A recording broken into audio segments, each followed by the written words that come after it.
MLC ఎన్నికల polling ప్రశాంతంగా ముగిసింది. 2 ఉపాధ్యాయ, 1 పట్టభద్రుల స్థానానికి ఎన్నికలు జరిగాయి. ఉదయం 8 గంటలకు పోలింగ్ ప్రారంభమైంది. పొద్దున 8 గంటలకు మొదలైన పోలింగ్ సాయంత్రం 4 గంటల వరకు కొనసాగింది.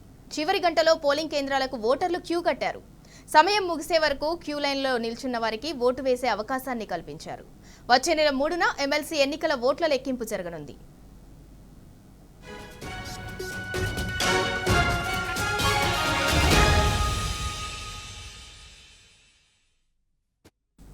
ఇక ఎమ్మెల్సీ ఎన్నికలకు సంబంధించి మరిన్ని వివరాలను మా ప్రతినిధి వేణుగోపాలరావు అందిస్తారు.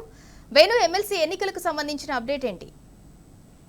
సింధూరా, మెదక్, నిజామాబాద్, కరీంనగర్, ఇటు ఆదిలాబాద్ సంబంధించిన పట్టభద్రులు మరియు ఉపాధ్యాయులకు సంబంధించిన ఎమ్మెల్సీ ఎన్నికల పోలింగ్ అయితే ప్రశాంతంగా ముగిసింది. ఇక్కడ కూడా ఎలాంటి అవాంఛనీయ సంఘటన జరగలేదు.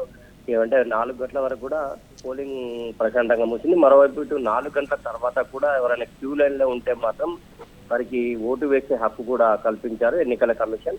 అంటే ఈరోజు ఉదయం 8 గంటల నుంచి పోలింగ్ ప్రక్రియ ప్రారంభమైంది అని చెప్పొచ్చు కూడా. ఇంకోవైపు ముఖ్యంగా అక్కడక్కడ ఈ 4 గంటల తర్వాత కూడా కొంతమంది లేటుగా వస్తారు కనుక వాళ్ళకు కూడా ఎటువంటి ఇబ్బంది లేదు. క్యూ లైన్ లో నిలబడి ఉంటే మాత్రం తప్పనిసరిగా ఓటు వేసేందుకు మేము పర్మిషన్ ఇస్తామని చెప్పినట్టు నేపథ్యం ఉంది. అంటే ఇటు పట్టభద్రుల విషయానికి వస్తే 56 మంది ఈసారి పోటీలో నిలిచినటువంటి పరిస్థితి. ఇంకోవైపు ఉపాధ్యాయ అభ్యర్థులు అయితే మాత్రం 15 మంది పోటీలో నిలబడ్డారని చెప్పండి. అంటే మొత్తం మీద 43 అసెంబ్లీ నియోజకవర్గాలు, 15 కొత్త జిల్లాలు, 271 మండలాల పరిధిలో ఈ ఎన్నికలు జరిగినట్టుగా తెలుసుకోవచ్చు. అంటే ఇంకో చూస్తుంటే మొత్తం మీద అన్ని కలిపి 773 పోలింగ్ కేంద్రాలు ఏర్పాటు చేశారు. ఇంకోటి దీనికి సంబంధించి చూసుకుంటే కూడా ముఖ్యంగా ఎన్నికల పోలింగ్ శాతం విషయానికి వస్తే కూడా లాస్ట్ టైం 59% అయింది.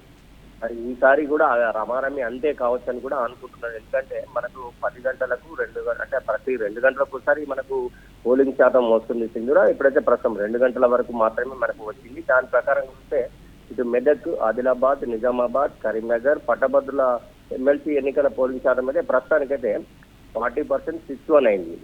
అదే ఇదే 4 జిల్లాలు చూసుకుంటే ఉపాధ్యాయుల ఎమ్మెల్సీల పోలింగ్ శాతం అయితే 63.49 నమోదైతే అయింది.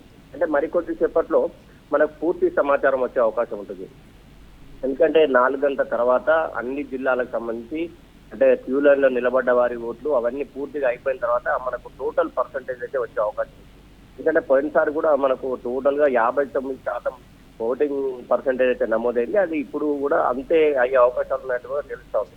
ఇంకోవైపు ఇటు పోలింగ్ సంబంధించి చూసుకుంటూ కూడా ప్రతి 2 గంటలకు ఒకసారి అయితే ఇచ్చారు. ఇప్పుడు 4 గంటల తర్వాత మనకు వచ్చే అవకాశం ఉంది. ఈ రోజు ఇటు వాణినికేతన్ స్కూల్లో మాజీ మంత్రి గంగుల కమలాకర్, మాజీ ఎంపీ వినోద్ కుమార్ కూడా తమ ఓటు హక్కును వినియోగించుకున్నారు. అంటే ప్రస్తుతం అయితే ఈ పోలింగ్ ఎక్కడైతే ప్రక్రియ పూర్తయిందో ఇక్కడ అంతా పూర్తిగా బ్యాలెట్ బాక్స్ కూడా సీజ్ చేసి ప్రత్యేకమైన వాహనాల ద్వారా కరీంనగర్ పట్టణంలోని అంబేద్కర్ స్టేడియం ఉంటుంది. ఈ అంబేద్కర్ స్టేడియం సంబంధించి స్ట్రాంగ్ రూమ్ లో భద్రపరుస్తారు.